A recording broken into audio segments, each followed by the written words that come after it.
Here with Robin Hanson, author of the new book Age of M. Last podcast, not too long ago, we discussed the whole mechanics of what M's are and what a civilization might look like with M's, and that is an emulation for those who don't know. So check out that video, possibly before this one, but it's not required. Yeah, there's no sequence here. It's all just discussion. So anyway, yes, this video, I said in the last one that we were going to discuss some of the social implications, some sort of speculations about what we should do to better our own personal chances of surviving or having a good life, and also what we should be morally doing in order to steer the M-based civilization into a more preferable future. So, welcome back, Robin Hanson. Glad to be back. So, there's a bit of a disquieting notion that's kind of brought up a little bit before in the previous interview, and that is that if you're an M and you're not really okay with being the most productive, um, then having, like, for instance, having a sperm made of you, a shorter-lived copy made of you, knowing another M likely will, you're likely to inadvertently be choosing to either be turned off, archived, or deleted. So if you understood that the selection pressures, would you likely try to be the most efficient you possibly can, and possibly making huge sacrifices to your well-being, pleasure time, and etc., even if you didn't even if like and even if you didn't, the selection pressures may favour those who did. So I mean, would these considerations be at top of mind for an M trying to survive in a productivity-based culture? I don't think they have to be at the top of your mind.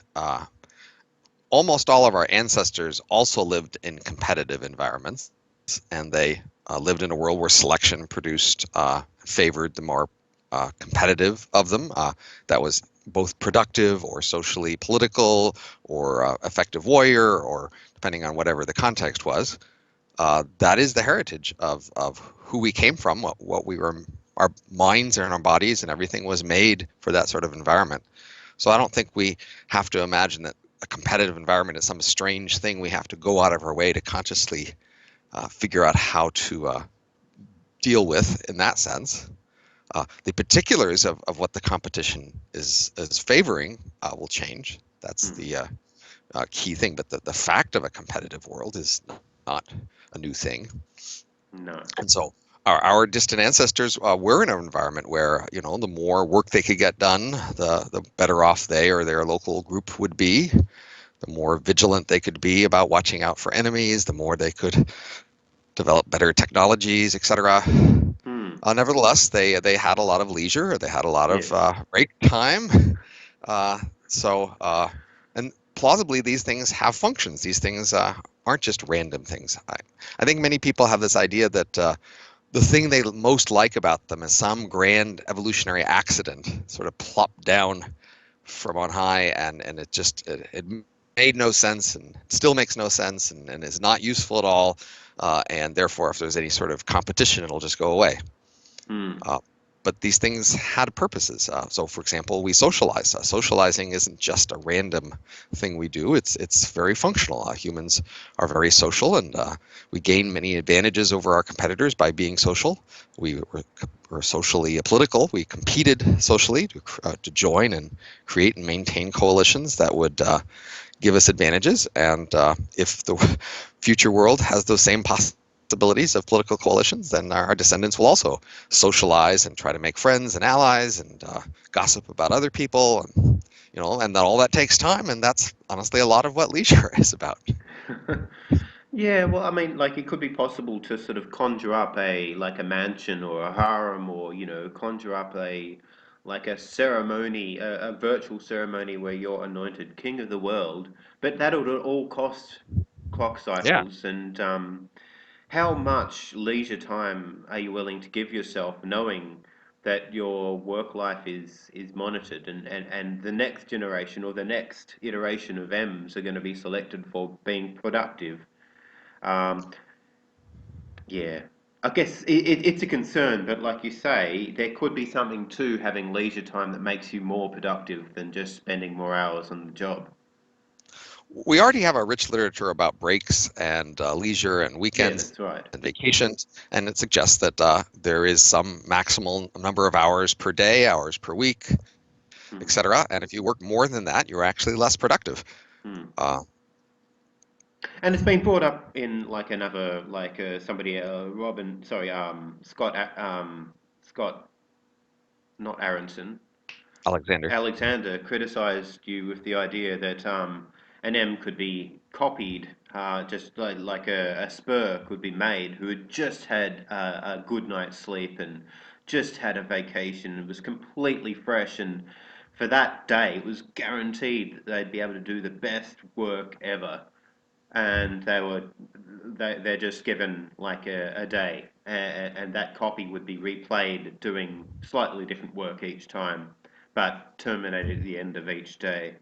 Uh, of course, they wouldn't learn from experience, but for drudgery that doesn't require any more learning, that could be the sort of selection pressures could favour that kind of M, really. If you are at sort of peak performance, if you had all be ready for a great day at work. You were really focused. You had all of your abilities, and you're going to have a good day. Not only will you get a lot done, it'll feel good. It'll be a enjoyable day that you were just at the top of peak of your abilities. I don't think it's such a bad thing to imagine living one of your best days over and over again in various different forms, even if you don't remember it. So, this is one of the key issues that M's will differ from us in is we are so used to everything we do we can remember, at least in some vague form. No matter what happens, we can at least say, well, at least I learned from that. At least it builds up, who I am, and everything that happened to us becomes part of who we are via the fact that it changed us through experience and that we remember it. Hmm. M's will have this opportunity or this incentive to remember less things. Hmm. Uh, they experience a lot of things, but they will look at each thing they might experience and ask themselves, is this worth remembering? Hmm. Yes, What's the definitely. cost? Yeah, and the cost of remembering is substantial. That is, if you're More. going to do things and remember them, then you'll have to have rest and leisure afterwards. It'll contribute to your overall aging and fragility. Hmm. Those are substantial opportunity costs. And so more often they'll say, this looks like a good thing to do, but probably I don't need to remember it. Of course, if something does happen that will be especially valuable to remember, they can change their mind and say, well, I was going to do this for a short term and end it, but hey, looks like this is worth remembering, so let's continue this one.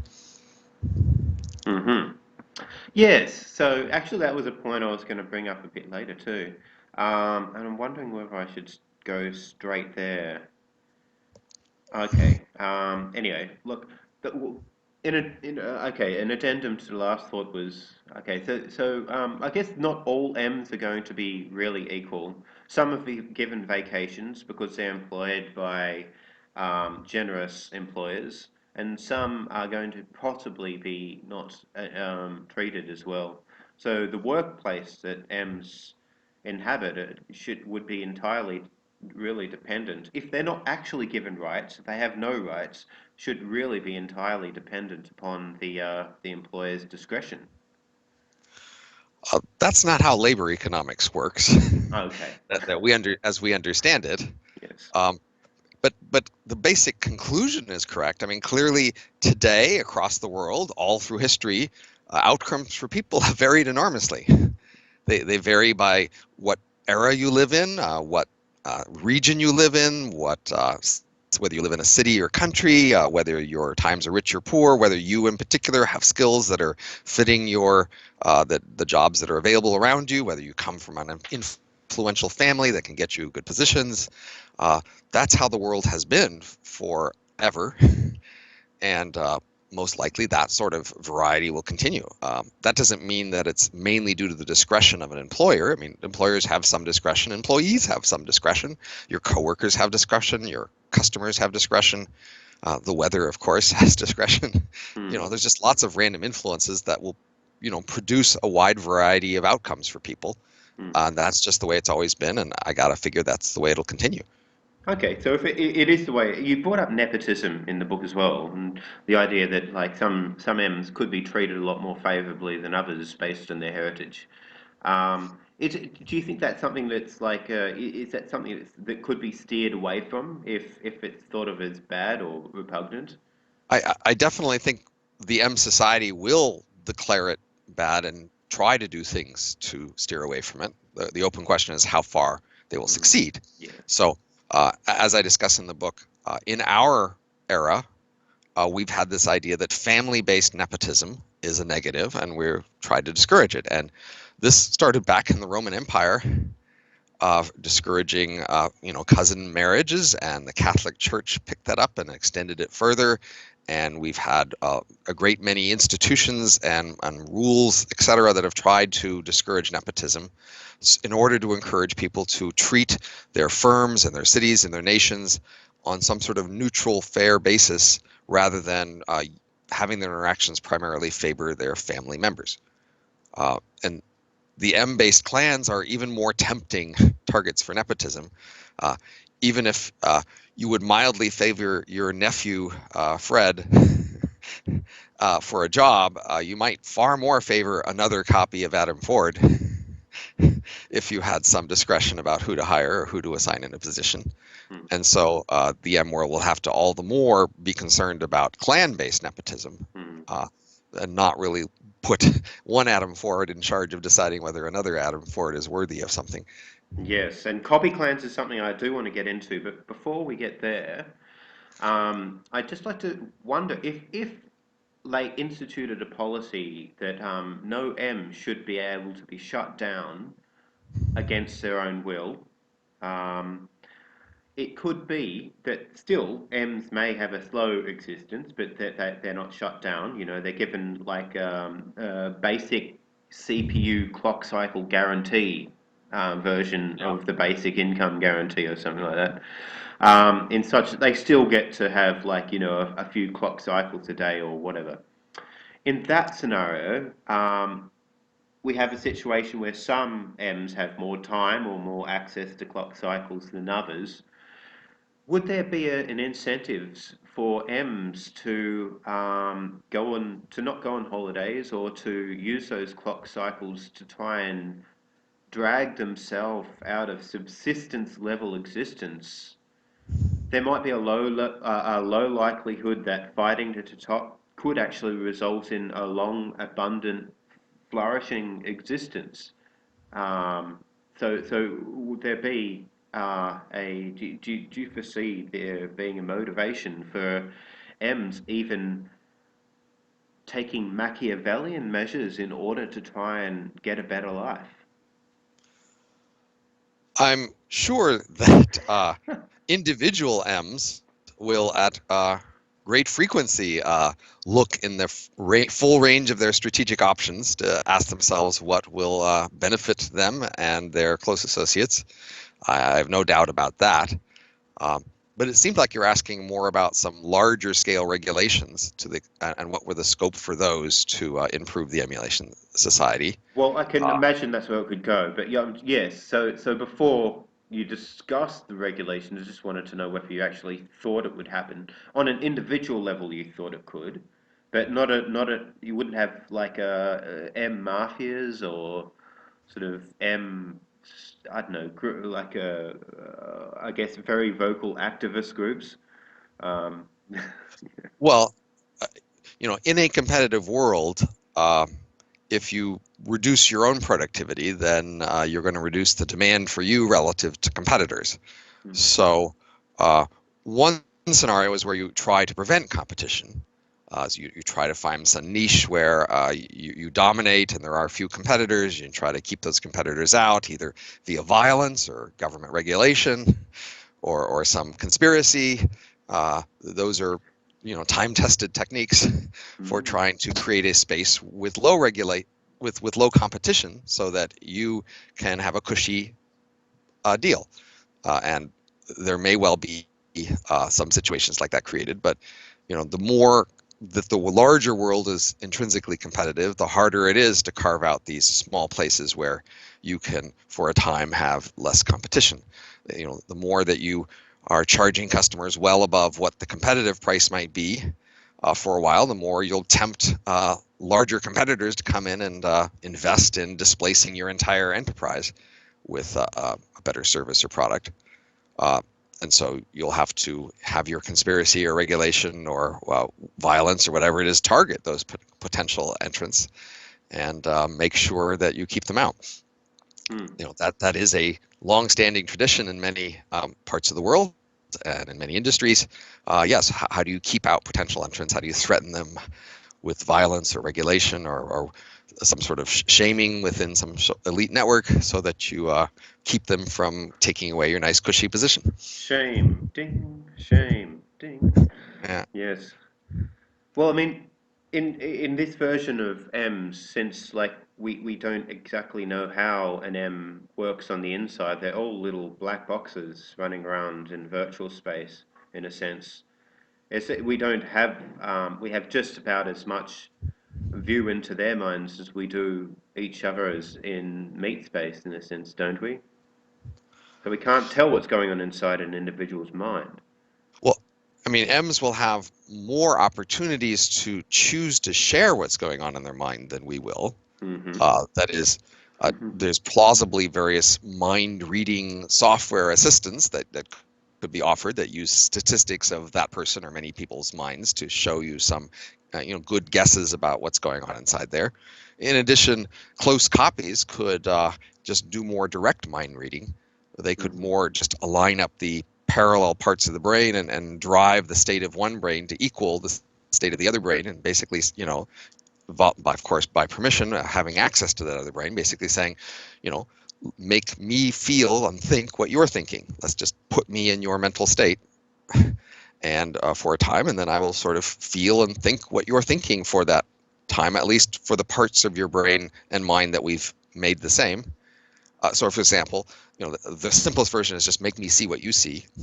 Mm-hmm. That is the part of your brain that's next to your eyes. Those signals, send those signals to the part of my brain next to my eyes, so that the signals that are going to the rest of my brain from my eyes are the signals that you're seeing from your eyes. That's a simplest example of mind reading in a certain sense of I just make my brain have the same state as yours. But we could push that farther into the brain to other parts where we make me feel or think of the sorts of things you're feeling or think of to the extent we can identify the same sort of regions.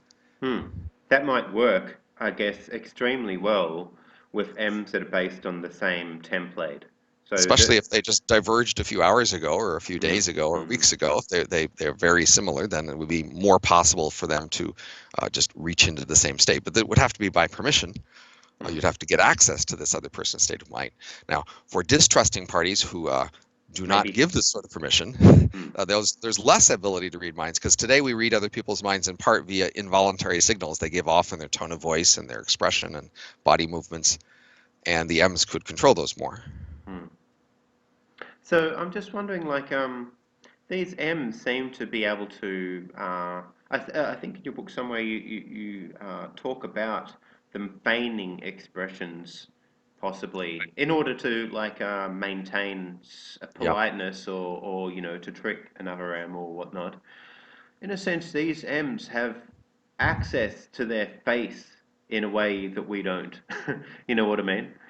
Right, and Uh, their body and their tone of voice, all yes. those things So can be manipulated. they have a very, very acute sense of control about outward sort of signals that we're not aware of as human Well, beings. they have the choice to have that controller awareness. So, Yes. I mean, probably most of the time it's just bothersome to pay attention to those things. Hmm. And if you tried to consciously control your expression or your body emotions, your mind is just probably too slow for that. And so Sure. that would be Well, noticeable. But you could you probably have could, software assistants yeah, that exactly. You could have scripts assist. as software assistants to do that. You wouldn't Right. need to be like pulling each lever each time you need to raise an eyebrow. But you could say, okay, look like a an alpha male James Bond type, and share Right. similar expressions. And no doubt those simple scripts would have some flaws in the sense that if you're looking for scripts, you probably can find some telltale signs that show you that people are showing you a script rather than some more authentic expression. Mm, But that's part of the game in the M world of among distrusting parties is to try to guess which things they see are authentic and which things are scripted. Um, and that creates an extra cost really because they're having to run all these extra little simulations of themselves and other people while they're talking to decide, am I looking authentic? Are they looking authentic? What cues are we giving off? And that's a lot of extra cost from distrusting parties. It adds an advantage for having a trusting party, for having a party that you agree to put those barriers down and let yourself not just see the true expressions, but even delve deeper into their minds to see their current feelings. Hmm. And that would be beneficial in some ways, but there'd be some value. I mean, like in the trust mechanisms gained from such an experience, but there'd be some value in not sharing that with every M or even every human. Sure. Um, Right. So they this ability to control their expressions creates more distinctions in terms of the insiders I trust and the outsiders I don't. hmm, And you even more specialize in which kind of interactions you are best at. So in traditional farming world, traditional male-female roles, while the female role was more an inward-focusing role, focused within a family, say, and a male role was an outward focusing role. And so the male role was more of a distrusting strength projection of strength and inability to be read to outsiders. And the female role was more of an open expression, reassurance, nurturing within the family. And that those are part of the traditional male-female roles in the farming world. hmm, Uh, and the M world has these slots for outward facing and inward facing specializations in reading faces, talking, etc. You could specialize in someone who, within a team, say, "Oh, has your mind open? Has their mind open? We're really open and really trusting with each other, and we're constantly paying attention how other people are feeling and making sure we take, if things go badly, we deal with it." Or we could specialize in an outward-facing role where we're dealing with outsiders that we don't trust, in which case we specialize in finding it difficult to be read, to making sure we're in full control of how we're read, to make sure we're penetrating through somebody else's mask to see how what they're really going on, that we project strength when we need to. Those are just different kind of roles.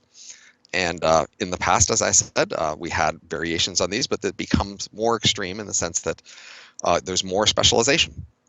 hmm, There's more ways to specialize in the inward within a group trusting interaction, or the outward distrusting putting on a mask interaction. hmm. So you could really strategically sort of draw the lines, distinct lines around clans in a sense, couldn't you? You could say and you could be very upfront. You could be very precise about who's in and who's out, and Well, what status you might have within a clan or on the borders of such a clan. well, I think people will just trust other parts of their clan or their subclan pretty highly, but they won't actually interact with their clan that much. They'll mostly interact with team members who are from other clans, but within their trusted team. So teams of people with different personalities Mm, and different styles and skills would be the unit most likely of closest trust. mm, You or second closest trust at least. I mean, you trust your other clan a lot, but you don't actually do that much with the rest of your clan mm, at a day-to-day, moment-to-moment level. Most of the time you're focused on interacting with your team, but sometimes you look for financing from your clan, look for advice from your clan, help deal with legal issues, make mm. political choices with your clan. Those are things that you do together with your clan, but that's not where most of your mind and attention is focused. So let's just say there was a couple of different clans. There was Alice and Bob, right? There was Clan Alice and Clan Bob, um, and there was various versions of Bob and various versions of Alice. So in one working team, we had Alice one and Bob one, and they got on really fine. Bob trusted Bob's more than they did any Alice, but in Bob one working with Alice one, would that actually increase the trust likelihood between Bob 2 and Alice 2 in a completely different work environment? I mean, Yeah. mm, So, if you and I have been working together for 5 years as coworkers at the desk next to each other, we develop a degree of trust, but it can't be remotely as much as if we know that versions of you and I have been, working together for subjectively thousands of years. Mm. Mm. And we have the record of all the times we ever got into a fight, and and what they were based on, and what sort of resolution there was. I mean, and in very extreme situations, that if you and I in a 5-year relationship, those things never came up. So with that degree of history, you can just much more be confident of the kind of relationship you have, and how strong it is, and what sort of things could potentially break it. Yeah. You know that this lasts if it does. Mm. So I imagine like there'd be some selection to in working groups amongst sorts of versions of Alice and Bob that work together. If there was like a Sven that came from another side of the world, from a completely different data center, silo, whatever, and he had new skills that nobody in the San Francisco area data center had, and he was put in a new team. He'd probably be made to feel like an outsider because they haven't got any experience, no copies or spurs or archived histories of relationship with any version of Sven. Alice and Bob have neither of those. So, yeah, Sven might be suddenly the outsider in this new land, this new silo. This is probably one of the sources of discrimination and inequality across clans. So remember, there's 7 to 10 billion humans out there, each of whom is in principle the start of a clan. Mhm. But most M's come from the best few hundred clans. And when the best few hundred clans are picking team members, they tend to choose each other. And the question is, are they fair about preferring each other, or are they discriminating against the uh, less common clans? So I actually call these 1-name or 2-name clans, or even 3-name clans. So Mm. among the best few hundred, they'll call themselves Fred or Bob or Alice, because there's only a few hundred of them, and you'll know what Alice means. If there's the most common Alice clan, then you just call it Alice. Among the, you know, next million clans, then they get 2 names, Mm. you know, because Alice of the Trees or something, Mm. because you'll have to have 2 names to refer to them, and relative to the 1-name clans, 2-name clans will be more suspect.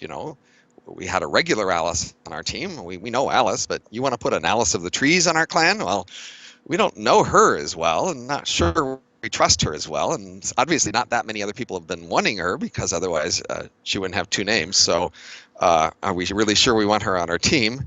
And that would be a basis of accusations of discrimination, and presumably actual discrimination. Um, the 1-name clans would favor each other because they know each other well, and because of the usual human inclination to form an in-group that favors itself. And then these other less common clans will often accuse the other, central clans of discrimination, of saying, you're not giving us a fair shake. Look how well I did on this task. Look how well I did over here for this career. But you favored this, you favored Alice, even though this is a job for trees, and I'm in the Alice of the Trees. And here you are hiring the regular Alice, where Alice of the Trees has done so much better in tree jobs. Mm. But the other workers will say, well, we just know Alice better. She's, Mm. someone we can work with, we trust better, and it's just more trouble to deal with one of these Mm. strangers. Yeah, it kind of makes me think that it could be the case that like the most common forms of labor, the actual templates to do the most common forms of labor get a lot more copies than somebody who's Yep. does an uncommon form of labor, but maybe very important. Like for instance, the President of the United States of America may be a very uncommon form of labor. There's only one M that can actually do that. Does that mean that people won't trust the president as much as they do, the factory workers or the code monkeys or whatever, the desk jockeys? Well, I mean, in a democratic system, more likely the president gets chosen Mm. because they are trusted, Yes, yes, yes. and Okay, then, so the present was probably a very bad example. Let's just say there was what's a really rare profession? well, Uh, uh, presumably like dealing with some ancient nuclear power plant or something like that. yeah, That yeah, yeah, just yeah, some, yeah. Or uh, some you know, some weird form of archivist, cosmology or whatnot. Yeah, or right? an archivist. So Right. So again, those still could be done by people from the common clans, but there could be, end up with specialization where somebody from a less usual clan, they're the people you go to for that. So, Hmm. uh, yes, so that would create a distinction between ordinary, trustable people who do ordinary jobs and those less Hmm. trusted, strange people who do strange jobs. So this Yeah. was part of, honestly, part of the tradition of our heritage, right?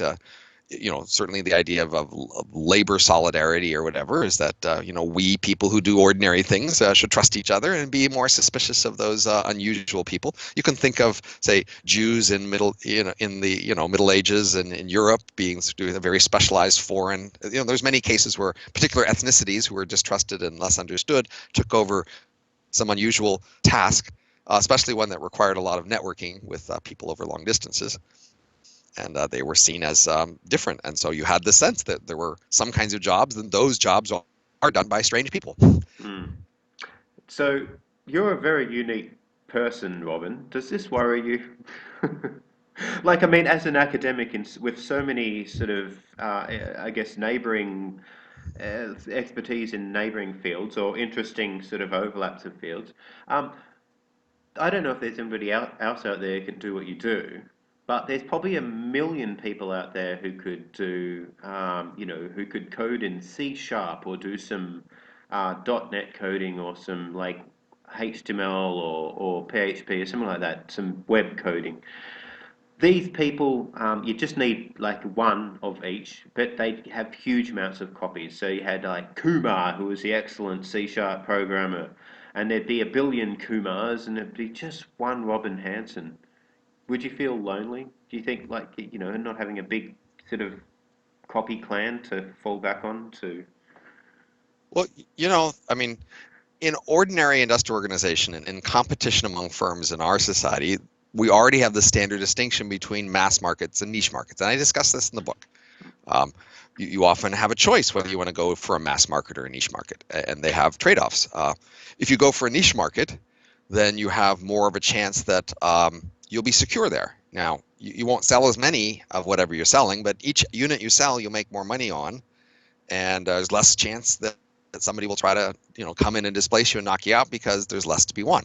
Hmm. If you go for a mass market, well, the high end is bigger. That is, if you win big, there's more to win. On the other hand, there's more competitors gunning for you. It's going to be harder to hold on to that, and if you Hmm. lose, you lose big. Hmm. So if you were a musician, right?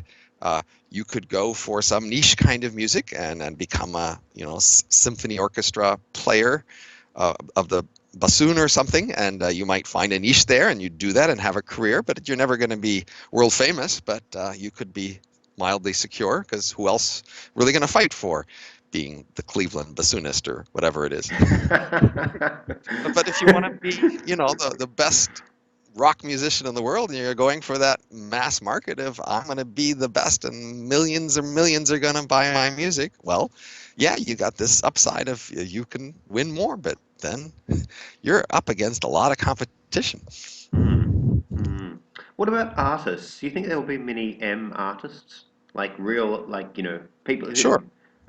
starving artists. I mean, the people who don't make much money but provide a lot of novelty. The M world will be larger, so it'll have more total resources to spend on art. Uh, but if it's more competitive, there'll be less percentage resources spent on art. Hmm. I still think the net effect is for more art. Hmm. So the M world is large enough compared to ours that even with a smaller percentage, still there's more art. There's more music. There's more stories. There's more beautiful scenery, and there is some financial demand. Certainly, there's a demand for just the virtual reality settings that they spend their lives in, analogous to our artists who do clothing and furniture and architecture and gardening. Hmm. So they'll have all those sorts of demands, and in addition, they will just want some pleasant distractions when they do have leisure and when they do socialize. So they'll want things like music and stories. So those will all be in demand. Now, obviously, some of them will sort of just do little things like that in their spare time. When we want to take a break, we don't just want to stare at TV. Some of us, when we take a break, we want to do something a little creative. We want to make something. Or play the That's bassoon. right, exactly. And that could be a way that some people will, take breaks, and that will happen there. Um, you know, the farming world of, thousands of years ago, it was poorer, it was smaller. There was a less percentage of time spent on art too there, but it still had a lot of art. Now, of course, just as back then in the M world, there'll be a minority of particularly wealthy M's, and particularly who have, for some reason, acquired capital and are not hoarding it carefully, but spending some of it, perhaps just to show off their status, or to gain access to the right inner circles. And those will be patrons of the arts, because that's a common way to show off your sophistication and, that you understand the right sort of taste. So there'll be art like that. Of course, as always, that art is somewhat random with respect to quality, in the sense that the purpose of showing your sophistication and insider tendencies in some community isn't necessarily the same as making great art, but still, on average, it makes art, and some of it's great. Hmm. Hmm. It kind of makes me think, what it would be like to be a human watching over, a month or a year, through a virtual window into the changing fashions and artistic tastes and musical styles within M civilization. As you said, it would be running like extremely fast, and Yeah, like the 60s and 70s could be done within like 10 minutes, and and we could be into the like, the 2100s fashion time period or whatever the equivalent is in M land, like in no time at all. well, this is an issue within the M world. Now, uh, M's will run at a variety of different speeds. So Mm. if they have the same kind of fashions we had at each speed, then of course when each M looks at other speeds, they'll see this, very different speeds of their fashions. God, Now, that guy's retro. so if Mm. you look at M's that are running 1,000 times faster than you, then you'll see their fashions speed by faster than you could really keep up. You won't be really that tempted to follow their fashions because it's just going too fast. Mm. And then there'll be M's slower than you, and then they'll be stuck in old ways. You'll notice every time you go back to look at them that hardly anything's changed about their fashions. Um, Now, we actually don't understand that well why fashion exists. It didn't actually always exist. So No, it didn't. No. it's possible that some of these M speeds will not have fashions in the same way that we see. So much of the ancient world uh, had pretty stable fashions in many ways. The rise of these rapidly changing fashions seems to be things that showed up in the Greek and Roman Empire, and then later in the Middle Ages, where it really took off as a lot of people investing in rapidly changing fashions. And then we've seen that ever since then. It's certainly been a robust feature since then, but it wasn't always true. So it could be that some of these very fast M's, they won't have really fast changing culture. They'll just have a very stable culture because they live in a very stable world, like Mm. our distant ancestors did. But we're just not sure. Yeah, yeah. I wonder if there'll be any gambling in like the M land, recreational. And if let's start with the idea of recreational and whether some M's get a bit desperate and try to turn their recreation into a money-making habit, and either make it really big and get lots of leisure time, or lose everything and get one like a few clock cycles a year to live on. Well, I'm sure they will have investments. Um, and there are many ways to randomize if they are just interested in randomly like having a chance of a big win versus payoffs. I presume retirees will do more of this, in the sense that once you're retired, basically how fast you run will be a sign of your status. Mm. You'd like to run faster, and so you'll be tempted to gamble on that, especially if there's like many similar copies of you. You might say, okay, there's 100 slightly similar copies of me. Why don't we do 100? All do a random thing, and one of us have all 100 of our assets and get to run 100 times faster and actually be a somebody, and the rest of us, lose out and get erased or become much slower. We might think that was a reasonable gamble because we don't like the sort of losers we're hanging around with at this speed. Mm. Mm. So, you know, and then of course there's also a delay strategy. If you just delay through a doubling time of investments, then Mm. you just stop and pause and turn yourself on after that doubling time. Now you get to run twice as fast. Uh, So that's another strategy.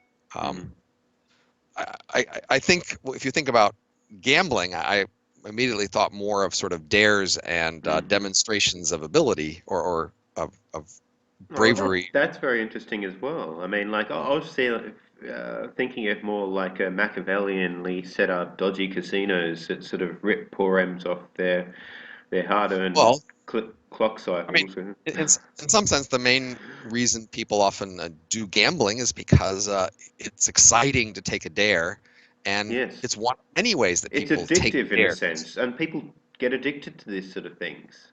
Sure, but it's within the family of other addictive things that people do to sort of in Yeah. leisure time and that are also kind of show offy. So Mm. like getting really drunk, or even picking a fist fight, or Mm. skydiving, or Mm. there's a wide range of things that people do in their spare time that are um, not in any moment to moment literal sense pleasant, but they are exciting and risky.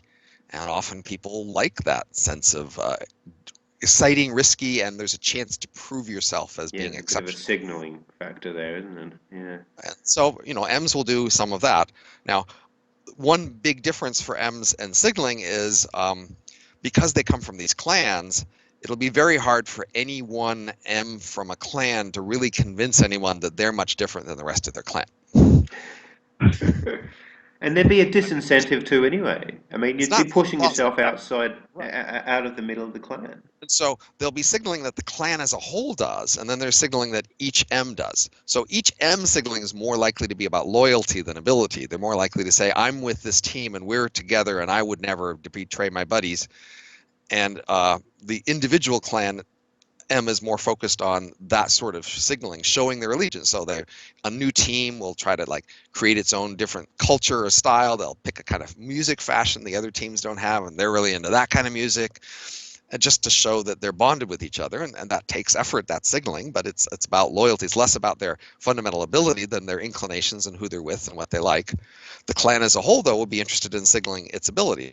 So the clan as a whole may subsidize some of them to do very impressive things. So they may, send them off to the Olympics to win, or to go on to some great research project or something like that, so that they can brag about their clan members who did these spectacular things. And they can even, it has a youthful version where if you have the youthful version of the M win at the Olympics, then older on you can make thousands or millions of copies of them, and they can be salespeople or whatever. And when they're on when they're on the trying to pitch you something, you'll know that you're being pitched by this Olympic gold medalist. As this guy right in front of you, he did this spectacular thing when he was young. Hmm. And so that would be, they do more signaling when they're young, that he's showing off their impressive abilities when they're young. When you can do a few copies, do that, and then you make many copies of those who did the impressive things. Hmm. And there's more sort of at the level of the clan subsidizing these overall ability signals relative to each individual M who's going to focus their personal energy on their what. Bit of a break in transmission there, but we were just summarising Robin. So M's probably would show off and signal in various ways, but as I said, individual M's will focus more on signaling what distinguishes them, which is less their basic abilities and more their life choices, in particular the teammates they have, and the loyalties they have to particular places and careers and activities and people. And clans as a whole will more focus on signaling the things that distinguish clans, their basic intelligence or risk-taking or conscientiousness or whatever it is that they have. They'll finance individual, especially young M's, to do demonstrations of their abilities, become an Olympic gold medalist, win a Nobel Prize, whatever it is that is very impressive for them to do. Hmm. That's interesting. What also came out there is the idea, a while back, was the idea that fast M's wouldn't want to necessarily hang around with slow M's. So would M's at all, for any personal benefit, want to hang around with humans? I mean, these boring, slow humans that, in a time it takes for them to blink an eye, you could have read, the Bible. Not that you want to, but Well, yeah. I think the slowness of humans will just add to, but it won't be the main reason why they're disrespected. So if you have a fast Alice and a slow Alice, you kind of know that the slow Alice is less capable in the way because she's slow, but if she were fast, she'd be just as good because you've seen pretty good fast Alice's. Well, with these humans, they are not drawn for the few hundred best humans. They are drawn from all of these humans, and they are visibly, noticeably, uh, less capable and smart and conscientious and all these sorts of things. And in addition, they just are kind of out of touch with the basic elements of how the emulation lifestyle works and things like that. At least a slow Alice will basically understand what it's like to be an M, and what it's like to make yourself a copy and have to decide whether to make a spur, and having to choose your speeds and all these sorts of things that at least all the M's will understand, slow or fast, and humans will just be out of touch with that sort of thing. Yeah, I guess maybe for Ems it might be you looking out a virtual window into real reality might be just like watching a picture on the wall, or maybe like going to a very Yeah. slow zoo. So Um, when you travel to other speeds, it's relatively easy for a slow M to travel to a fast world because they just temporarily speed up. And then, their vacation might last a month, but they're back in a few minutes or something because it was sped up. But at least now they feel rested and they had this whole experience. But to visit a slow pace, the opportunity cost is enormous. You go to a slow pace, and your vacation that lasts a month actually lasted, centuries, and everything is gone by the time you come back. So mostly you would visit slow places by visiting fast simulations of slow places or hmm, fast recordings of slow places. So hmm. actually interacting in slow places, I mean, you could just spit off a copy and have it interact in a slow place, but still you won't hear about what happens to it for a very long time. Yeah, well, I can imagine that M's there might be some financial incentive in order to like slow down to a human pace and don a like a beautiful avatar and act all sort of sophisticated and hang out at bars for gentlemen who like taking cyborgs home or whatever. Um, yeah, I mean, like being a companion to like a slow human who just wants to hang around an incredibly godlike, sophisticated mind, incredibly funny, incredibly charming, Right. intelligent, Well, this wise. is this is probably a sore point or an open question, which is initially most of the world is owned by humans, and then their investments are growing very quickly. So humans become very rich, and so a large chunk of the emulation economy initially is spent indulging these humans, Yeah. and not in things they need, but just in whatever they happen to want because they're suddenly rich. And human tastes aren't going to change very much over this time because, again, this whole era only lasts a year or two in human time. So all of a sudden, humans are getting ridiculously rich and they're wondering what to spend their vast wealth on. And obviously, they can spend it on M company of various sorts. Uh, but will they want these M's that they spend on as companions to really show off their superiority to the humans? It seems somewhat psychologically implausible. Presumably, they want these M's to be very competent, but to be, subservient. Yeah, And so, yes, yes. So you can imagine like kings in old ages, like bringing in like historians to tell them stories about like stuff that interests them, or take them on tours to exotic places so that they can have a like a rich and fulfilling life. right, but you Mm. don't want those servants to be uppity or to Oh show no. off their superiority to you. So, And surely an M would be able to sort of feign that yes, they of course, wouldn't. but it would be somewhat of a resentment that, these superior M's have to go, pretend, talk, act stupid around these humans in order to get their, you know, client Hmm. relation. Hmm. Yeah, I But guess so. presumably that's similar for ancient scholars who knew their scholarship very well, who came to court and tutored the prince. You know, had It to could have been like a lower real retard, It could have been exactly like right, yeah, who could have been really boring, but the financial incentive was there, and you were exactly on your best behavior, lest you may lose your head too, right. right? Presumably this happens to very high quality professionals who serve the rich today. They have to be good not just at their basic profession, but they need to be good at not showing off and making people feel inadequate and stupid Mm, that they're helping. mm, hmm.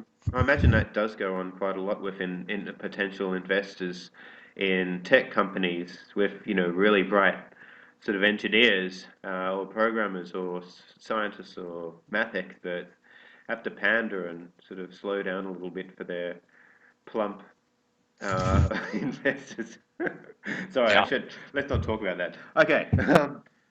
No investors are watching this, are they? Okay. So I'm anyway, sure our viewers are all exceptions to any of these rules. absolutely yes. All right. Block your ears, investors. Nobody's invested in my channel anyway, so.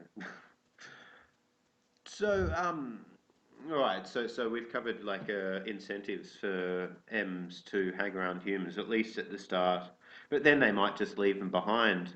But whatever comes after this whole M age of M, that could be a true technological singularity, or like a true AI intelligence explosion, or whatever it is. It'd be pretty powerful, I imagine. Would they leave humans behind, or would they take them on for the ride? Uh, If the next stage was, well, merging, for instance. we still do have foragers in Mm, the margins of our world. We mhm, still do have subsistence farmers. We still have animals, even if the scope of their realm is declining. mm, So that pattern suggests there will still be some version of the older world around at some level, but presumably vastly reduced in scope and size and marginalized, mhm, even somewhat infantilized, mhm, but probably for a while at least. But if you're thinking about that as your future, though, you have to wonder, well, why don't I try to join the mainstream? mm, Why don't I try to become an M? Or why don't I try to become whatever is the thing that happens after M's? Why don't I want to be part of whatever is the most advanced part of the new world rather than focused on myself as this ancient relic mm, that's holding on to the edge with old ways. mm.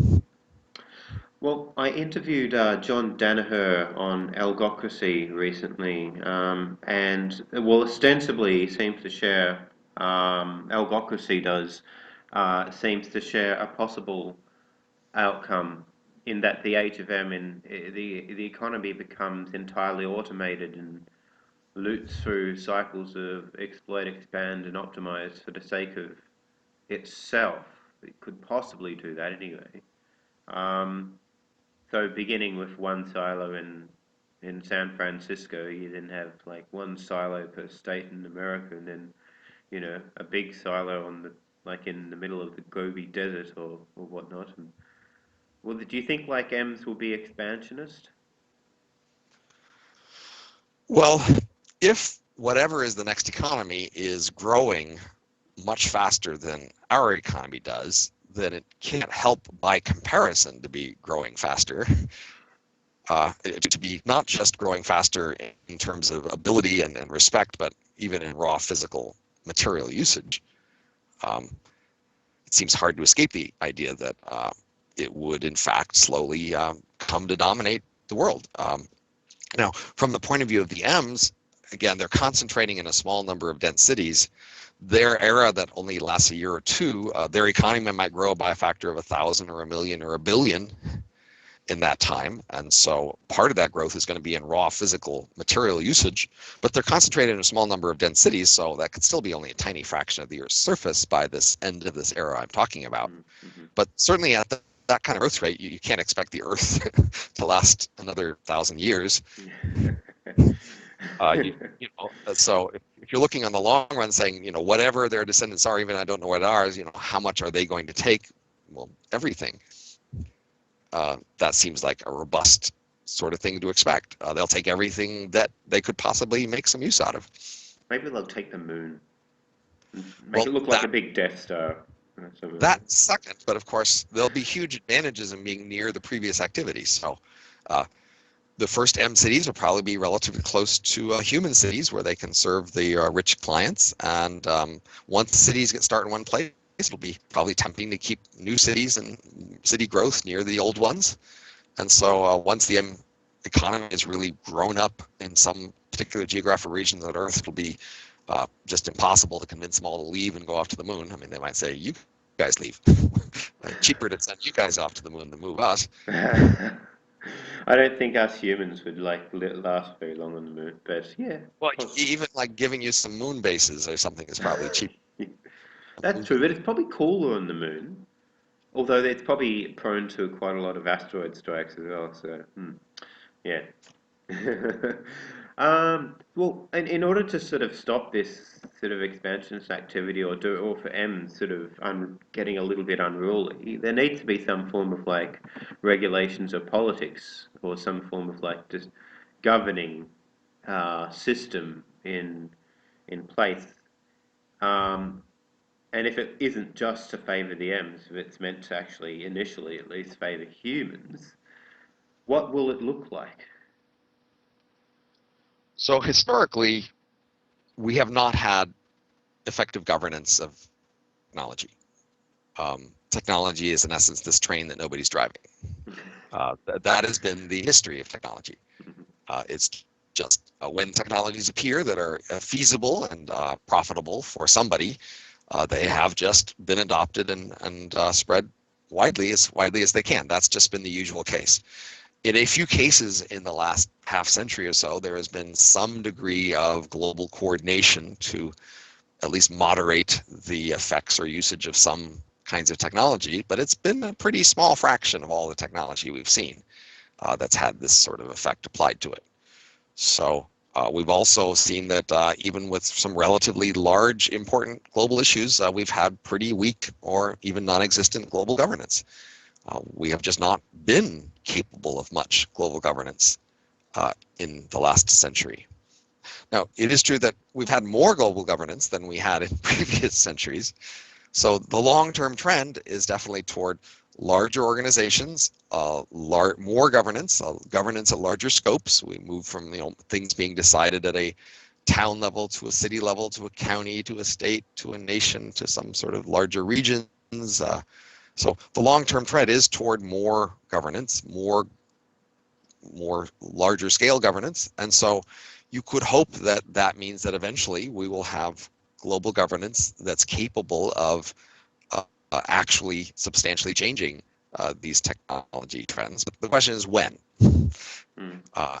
And it's not at all obvious that the age of M is an era where we're up to that task, given the sort of trends we're talking about. So if the age of M shows up sometime in the next century, and we're looking at the trends we've seen over the last century or two, it doesn't look to me like we're actually going to be up to the task of substantial regulation of technology at the global level by the age of M, or at least it's iffy. Mm. So then I think you have to ask, if we have a limited ability to coordinate to achieve outcomes, what do we want to do? That is, it's a limited budget, but it's not zero. So let's spend it wisely. Let's think about not how we want to radically change the entire world, but assuming that things probably are pretty close to a certain scenario, how would we like to make small changes to it? Which directions would we want to push so that things turned out a little better? That's the usual sort of marginalist or limited power sort of analysis. What small things could we do that could be better? They could be well worth doing, but it's still different than just redesigning everything. An analogy might have been 1,000 years ago, if someone could explain roughly what the Industrial Revolution would be like and how it would play out, what would you have recommended people to do? How plausibly different could you have made our industrial world had you anticipated it in 1000 AD? Is it really plausible that you could have made huge changes to it? Could our society have been remade into something radically different than what we see? Or mainly, should you have expected to make small, modest changes? Now, the most plausible changes you could have expected to make are to help influence which places are first adopting the Industrial Revolution, or how widespread and coordinated is the adoption, maybe to reduce some of the tensions and conflicts that are caused by the transition, so that people are not blindsided by it, but can get ready for it and prepare and collectively together adopt the Industrial Revolution. Those are the more feasible things you can imagine about doing 1,000 years ago and anticipating the Industrial Revolution. I don't think you could say, well, gee, what if we don't want cities? Can we make people not live in cities? What if we don't want things like cars? Can we make everybody walk? Some of those seem like they're just a bridge too far as changes to make, but it does seem plausible that you could have perhaps reduced some of the wars, reduced some of the inequality, made sure that more places had an opportunity to adopt industry earlier if they wanted to, and had the tools and prerequisites. Those are some of the things you could have done. So by analogy, those would be the kinds of things I'd focus on for the M era. Not can we change everything about it, but can we at least smooth the transition? Can we at least not have people be blindsided, not have people suddenly lose all their wealth and then have to rely on charity to survive? How can we make sure that if there's only a few hundred M's dominate the new era, that everybody on the earth has a chance to be one of them? There's a fair competition for that. They don't all just come from Harvard graduates who knew each other and favored each other and gave each other an early advantage. That might seem modest as ambitions, but they sound more feasible. Mm. From a personal perspective, you have an interest in being part of the long-term future. You have signed up to cryonics. You said elsewhere that at some point you want to be reanimated to experience the future, whatever that future might be. Now, I'm pretty certain that most people listening to this know what cryonics is, but yeah, so we'll assume they do. Now, you're not completely agnostic as to what kind of future you get woken up into or reanimated into, right? You'd like a preferable future. Um, Now, you'd be happy to be woken up into a preferable, realistic future.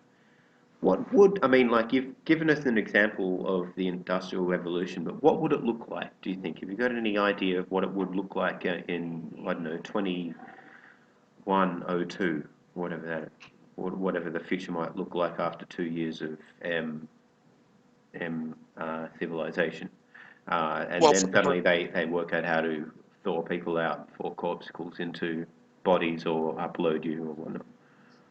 there's a substantial possibility that cryonics patients will be some of the first M's because there'll be lower legal barriers to destructively scanning previous cryonics patients into creating emulations of them. So you can expect that the very first emulation process, the scanning process, will be destructive, and they will be looking for people who are relatively productive in their careers, but it's a huge risk or sacrifice to take somebody at the peak of their career who's, say, a really great software engineer and a really great lawyer and destructively scan their brain in order to create an emulation out of them. And not only does that person take a huge risk with respect to their current life, that they'll like this new world and it'll work, but of course, will they be allowed to, commit suicide according to existing law in order to move to this new world?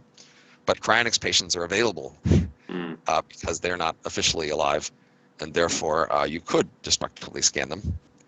Of course, it's also plausible that the damage that happens in the cryonics freezing process will take a while to undo in terms of scanning and translating it, where it's much easier to scan and make use of a brand new freshly scanned person. So in that scenario, then it would take substantially longer till they get around to figuring out how to scan the cryonics patients. Now, plausibly, most cryonics patients are not like at the peak of their career productivity in terms of like the best in the world sort of person. So they're much more likely to be in demand just as novelties, curiosities, circus sideshow freaks. Mm. And I'm okay with if that's the role I can find in a new world, because I do expect a new world to have very different skills in demand and very different tools used. And why should I expect my old styles of skills and tools to be especially relevant in this new world? The things that would be most relevant, I guess, are things that don't change that much, say being a good storyteller or a good, somebody who just sees through key intellectual issues or whatever. I mean, to the extent that your skills are not tied to very particular tools, those might last, but still, you're still not going to be the world's best. Mm. But you will be in a unique tie to the past. You will be a window that people Mm. can talk to and get and A see what bookmark, yeah. other people used to be like. Mm. Yeah, that's true. It's interesting. And you brought up like the sorts of people who would be sort of the most likely to be scanned and turned into these copy clans. And that's an interesting strategy. You could try to become like an expert, an absolute top-notch performer in a field that may be required in the future, or you can teach your descendants, your children or your grandchildren to do the same, and that may somehow benefit them by being able to charge for these copies. So one interesting strategy for being an old person in a new world is to be a specialist in an old technology. Oh yeah, So like often COBOL. there are like languages or operating systems or machines that are created, and then for a while they're popular, and then people specialize it, and then they become less popular, but the items stay around. Mm, And eventually there's still a need for somebody who knows that stuff. mm, And you can be one of these old people who knows that stuff well. And if there are these old people who know those things well, why would they bother to try to train a new person to know that stuff well? Why not just keep using the old people who know that? So especially if these things don't change that much. So you could find some old tool, some ancient thing that lasts a long time, like a kind of software, and just be really good at that. And that could give you, again, one of these small niches. It's not like you're going to take over the new world with this, but you could last a long time, because as long as they keep this item, they're going to want to keep you around as somebody who knows how to work it. mm. Absolutely. So I mean, like you could become, but yeah, yeah. But can you talk about investing like in like a family so that there's maybe a low likelihood that they get chosen, but the payoffs would be ridiculously high. Like if your grandson got chosen to be like a copy, like a clan copy leader, or the basic template for a complete clan in MWorld or in the big emulation, then or the big virtual reality, then that could mean a lot of money, really. I mean, assuming that they'd have to Right. pay for each copy. So as the M world is starting to become feasible and you anticipate that it's coming, you'll realize that soon there'll be a demand for flexible, capable young children, Oh, and that this will demand be for them to be destructively scanned. oh no. Yeah, okay, I forgot about that part. So, You'd have to really, be confident in your beliefs about theories of mind and whether it mattered or not. right, Your and you also have to be confident that philosophy of this mind. new M world will be okay for your children. So your children, you'll have them maybe destructively scanned. There'll be a lot of investment money ready to support this decision and to invest in this new child, but a lot of children will be scanned that way, and most of them will not end up being one of the few successful ones. So you'll want to be assured, in fact, that if your child competes and doesn't become one of the most successful, and they'll still have an okay life as an M, Mm, that there's enough resources there to let them live an okay life, even if they're not really successful, and that this world is an okay world for them to be in. mm, It's not your world, so you're basically sending your children off to a different world. You'll have communication with them to some extent, but still it'll be uh, imperfect, and you will lose touch. This is, of course, the same thing our ancestors did when they sent their children off to live in a new world. Often children were sent away to try to have their luck at more advanced countries, and the people who stayed behind felt good they were giving their children a better chance, but they still were sad that they would have less contact with and less even understanding of how their children, what their lives were like in the new place. It sounds like you could write a really interesting horror sci-fi off such a subject. Speculative fiction could go in many different directions, but that's a very interesting one. Now, what about like how people think about the future today? Do you think people could improve the way that they think about the future? And would that, like, to your mind, create the likelihood of steering it in a more beneficial direction than default? I mean, most people just do not think about the future. Obviously, there's very little thinking about the future that goes on. Most of what appears to be thinking about the future is really using the future as a setting for fantasy stories, and using the future as sort of an indirect place to talk about today, and a way to sort of express your values and to express your feelings about current issues and current divisions. Mm. Actually thinking about the future for itself, as opposed to as an indirect way, again, to enjoy fantasy stories or to talk about current issues, is itself pretty rare. There's relatively little demand for that, which is, of course, why. So I think that if you can actually present people with more concrete, accurate images of the future, you still face the challenge of getting them to pay any attention. Mm. But if you Right. could get people to pay attention to images of the future that were in fact more accurate, as a consequence, they would have more realistic expectations about the future. And then when they made decisions related to the future, those would go wrong less. But again, the main problem is that people just don't seem to care very much about the actual future. Well, how do you get them to care? I mean, like, I mean, you can, maybe one idea is to try and make it cool and such that people try and make more accurate predictions about the future because they want to signal that they're awesome, right? Yeah, but accuracy has never been that strong a motivation Mm. for signaling or being impressive. When competing with other sorts of things, it doesn't seem to win out very often. Um, but yes, to some degree, all else equal, accuracy would be, if we had more prediction markets on the future, of course, Mm. people could more directly be proven and rewarded for their accuracy, but there's relatively little demand for that sort of thing. There is a demand, again, for dramatic stories, so most people's images of the future are anchored in various inspiring fantasy stories. Uh, and most people's interest in those stories is often based on sort of the kind of morals it presents or the kind of values of a world it presents, and people are inspired by the values of the characters or the world that is presented in an image, because that lets them talk indirectly about the values they like for Yes, our yes, world. yes, yeah, Uh, yeah, yeah. So but they get to show off and give good impressions about their views, but what they're really doing is signaling what kind of fashionable moral values they barrack for today. right. So, I mean, just recently at a party, I had someone tell me explicitly, I really like Star Trek because in Star Trek, they all the ethnicities have a fair chance and women get to work, and they aren't, you know, fighting wars unnecessarily, and these sort of value things. They really like the fact that it expressed the values they wanted to support. Mm. Um, that this is common. Uh, or it's common. It's a feature of fantasy stories too, but of course, in fantasy stories, we often just enjoy the exoticness of the location and uh, the exoticness of the characters, and we like a good bad story. So why do people like Star Wars? Well, there's this great story of good guys and bad guys, and heroic characters who fight for the good.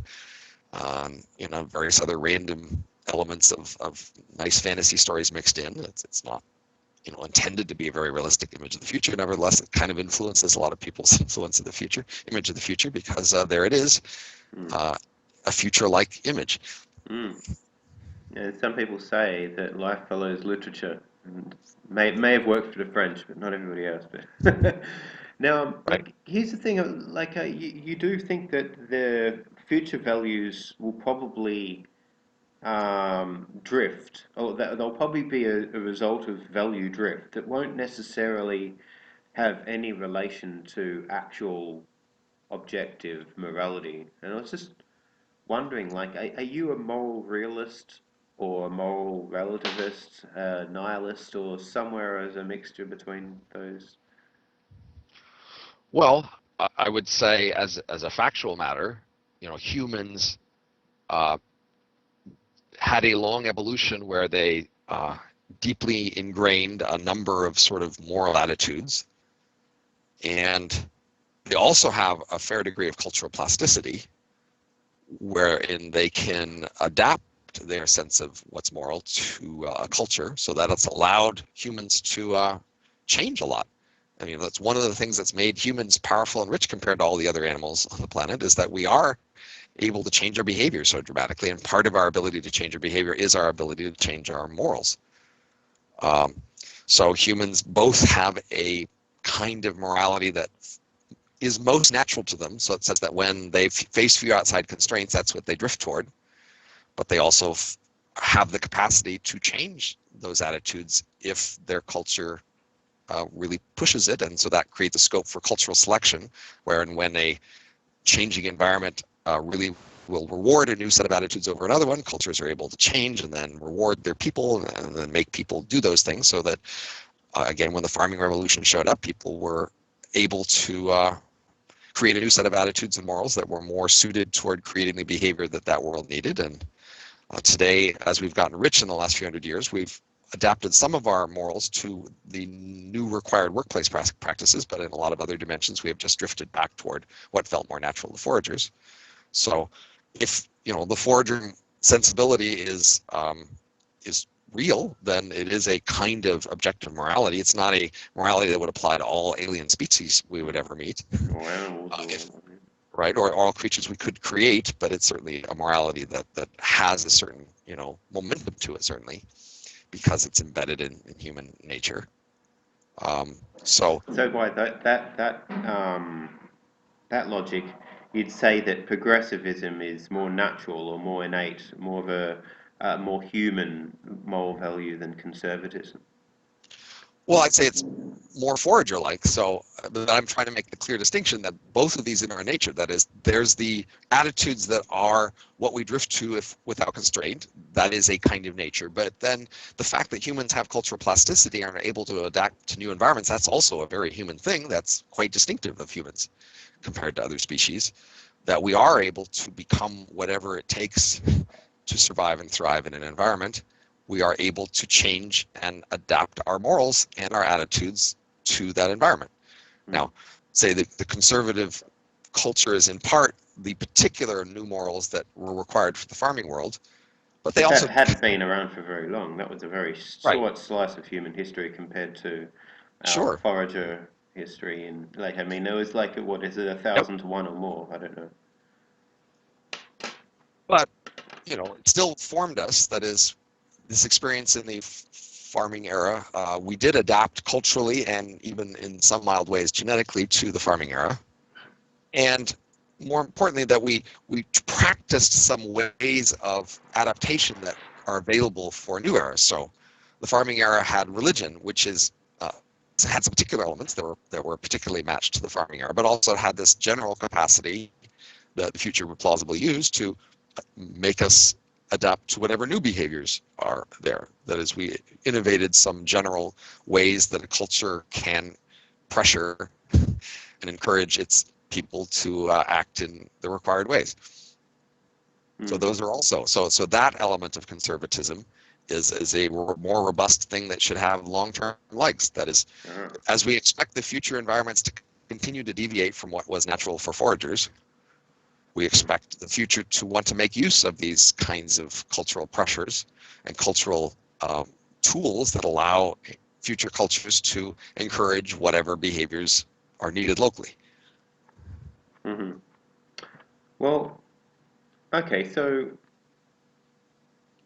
this, you think the future of morality won't be sort of studied as an objective phenomenon? Like if we have a bunch of M philosophers trying to work out decision theory and trying to test, the universe for, some sort of um, fabric of the cosmos correlate for suffering and pleasure, okay, and trying to find some form of absolute objective standard by which morality can be sort of tempered against, or do you think they'll just adapt to, the ebb and flow of whatever direction economies take them? Well, even if I, looking at this grand scope of history, say, I can't find any other objective morality other than, what was natural to foragers and our capacity for cultural evolution, that doesn't mean that's how M's will talk about it. They don't have to take this grand scope of history view. They will be as embedded in their world and culture as our people are in ours. So if moral philosophers today look inside their industrial era forager hearts and decide what seems to be the true nature of morality, and philosophers can do the same. they more likely will talk about it in those sorts of terms. That is, that's one way of showing your loyalty to a culture and continuing to support that culture's morals is to talk as if it were a universal for all time and space, and to you know, try to get people to see their world's morals as a universal that will last for a billion years or something. But Mm-hmm. I, looking at it, would say that's what cultures do. They try to make their local cultural choices seem universal. Mm-hmm. Okay. Well, I guess to sum up, what do you think? What do you expect most people will be unavoidably confused about when reading your book? Um, well, I get one common confusion, which I'm surprised by, but I guess I shouldn't have been, is just people don't really get what a subsistence society is like. Uh, because we haven't been living in a subsistence culture, at least in rich nations, they just um, it's more of a mythical thing, a hypothetical thing, not sort of this usual case we've seen in history for a long time. And so, uh, for example, people ask, well, you know, in a subsistence society, where's all the money go? Well, what are people making? And the answer is they're making the minimum required to subsist. And people ask, well, in a subsistence society where you need barely enough to survive, how can anybody ever have any free time? And the answer is because, in fact, free time is useful in a subsistence society. That is, it's you know, you can't work all the time. You need breaks. You need to socialize. So why would anybody socialize in a subsistence society? Well, because political support is important, and if you don't have it, you lose out in political competition. So you need to be managing your alliances and your contacts. Um, these are features of a subsistence society that a lot of people just don't really get, because in part they don't understand history very well. For example, I think also people have these stories of things in our society that are sort of horrors, and that um, they assume there's some sort of natural tendency toward the horror unless we collectively resist. So slavery, for example, slavery is this horror that we all hear, and that we understand that a slave owner has a temptation to want to keep their slave as opposed to letting the slave go free. So we assume that slavery has this natural tendency to exist and take over. And if we weren't all resisting slavery, the world would soon be full of slaves and everybody would be a slave, except for a few slave owners. But of course, in the history of farming era, when there were substantial slaves and slavery was possible, it still was never, or very rarely, a majority. Mostly in history, slaves were a minority. Even in the Roman Empire, which had a lot of slaves, it was about 10% of the population. So there isn't any sort of natural historical pressure to create slavery unless heroic activists resisted. Slavery was something that existed in times and places, and it might have been good to make it happen less, but it isn't something that's naturally just going to take over and dominate everything.